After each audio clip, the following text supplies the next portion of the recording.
مرحلة التحرير ما تبقى من محافظة الحسكة، الدشيشة اللي هي دشيشة معنويات عالية حررناها بالكامل، طبعا هي وسحراء وصلنا حتى حدود العراق،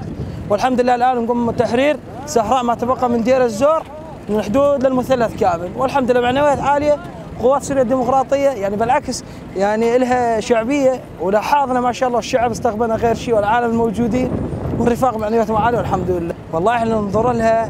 كبطولة، هيك مشينا بمعنويات عالية والحمد لله. قتلنا من قتلنا منهم، مسكنا من مسكناه، ودمرنا تحصيناتهم، وهذا كله فضل من عند رب العالمين وبقوة الشباب قوات سوريا الديمقراطية، والله ساعدونا كثير منهم.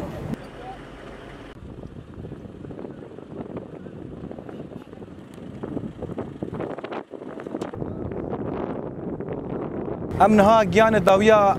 خطه داويا سينور باغوز دبيجن وسينور عراقي ذات مدس بكر امج مليد شيشا فاتن سي هي فيده ام هات عرازي بحزار كيلومتر مربع كد بن دسته هزا سوريا ديمقراطيك ده وام جهاشتن داويا سينور ام جهاشتن هواله ميديتر وحمله مجي حطانها يعني سركفتي درباس بو بصد تشتاجي امتكارن بيجن هاتن كشتنجي وهنا يعني قدرك جاب خانجي كذا اسمه قدرك عربي واجي كتن اسمه ده رزقار كرنا هرمي بقشتي كتبن دسته هزا سوريا ديمقراطيك ده.